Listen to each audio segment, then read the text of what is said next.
Bagi teman-teman yang suka main YouTube, Instagram, Facebook, atau yang live-live itu, jangan seneng dulu. Sebentar lagi bisa jadi Anda tidak bisa live IG, Facebook, maupun YouTube. Karena Undang-Undang Nomor 32 Tahun 2002 tentang penyiaran, khususnya pasal 1 angka 2 lagi digugat oleh RCTI maupun Direktur iNews TV di Mahkamah Konstitusi. Kalau gugatan ini dikabulkan, maka semua orang yang main YouTube, main IG, main Facebook harus punya izin atau meminta izin kepada pemerintah. Betapa ini merumitkan kita, betapa ini memberangus kebebasan kita bahwa ini adalah era digital. Mestinya negara tidak boleh cawe-cawe, negara tidak boleh menghantui kebebasan berekspresi bagi masyarakat. Nah, tapi jangan lupa like and subscribe YouTube Cak Soleh.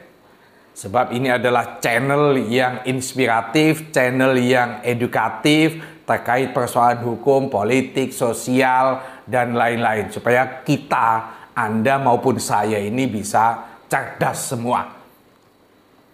Teman-teman yang lagi digugat di Mahkamah Konstitusi, ini perkaranya nomor 39 PUU tahun 2020.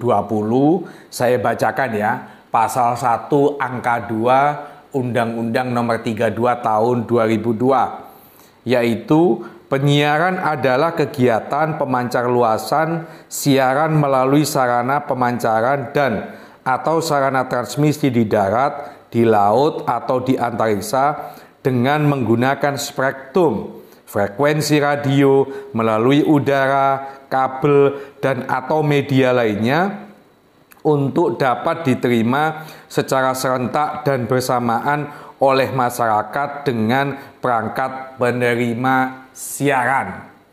Undang-undang ini memang tidak menyebut internet. Undang-undang ini tidak menjangkau kita sebagai masyarakat, sebagai warga negara yang menggunakan teknologi digital ini untuk mengekspresikan pendapat kita atau karya-karya kita yang bisa diterima oleh masyarakat lain.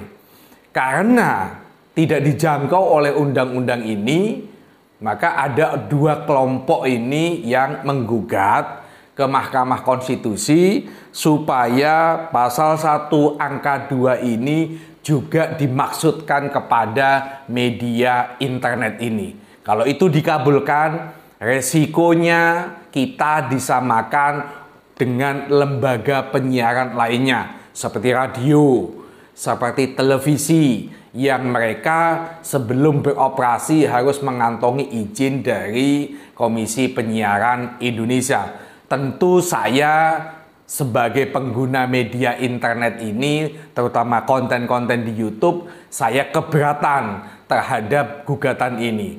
Kita bukan lembaga penyiaran. Harus dibedakan antara kita dengan radio, antara masyarakat ini dengan lembaga-lembaga televisi. Saya memaknai kenapa undang-undang ini digugat, kenapa pasal 1 angka 2 ini digugat, karena sekarang ini lagi ngetren channel YouTube, banyak artis-artis yang mereka tidak lagi di televisi mainnya, tapi menggunakan channel sendiri, dan itu mendatangkan keuangan yang sangat tinggi bagi artis-artis itu, bagi kreator-kreator YouTube yang lainnya. Jadi TV-TV menurut saya mereka sangat terganggu. Sehingga sponsor-sponsor itu tidak lagi menanamkan atau pasang iklan di TV, pasang iklan di radio, tapi mereka lebih beralih kepada kreator-kreator YouTube ini. Jadi pendapatan mereka yang terganggu sehingga mereka harus menggugat di Mahkamah Konstitusi. Sama dengan teman-teman media koran, harian atau majalah, mereka kalah dengan media-media online. Sehingga sekarang ini banyak orang sudah malas langganan koran, malas langganan tabloid, malas langganan majalah. Mereka lebih suka lihat di internet berita apa, berita, dan itu sangat update. Tapi bedanya teman-teman media koran ini tidak menggugat.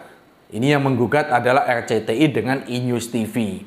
Saya sebagai lawyer yang kebetulan juga sering beracara di Mahkamah Konstitusi, saya mau ikut masuk sebagai pihak terkait yang merasa terganggu.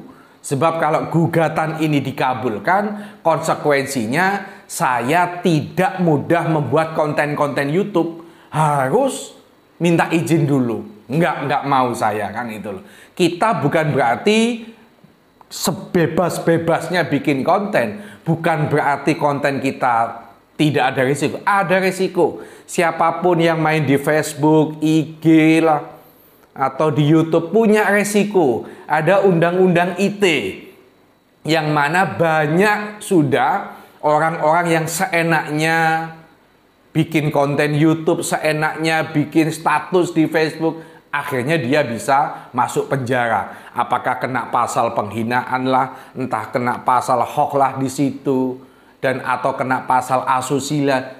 Jadi siapapun menurut saya, kalau kita mau bermain medsos ini, tetap tidak asal main medsos, tidak asal ngetik, tidak asal bikin konten.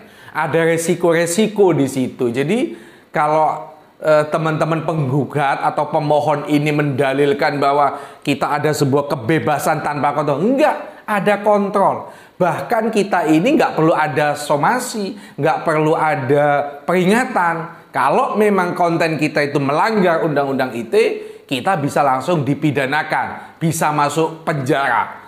Jadi saya ingin mengingatkan kepada teman-teman semua bahwa sekarang ini keberadaan kita, kebebasan kita ini terancam karena undang-undang penyiaran ini lagi digugat di MK.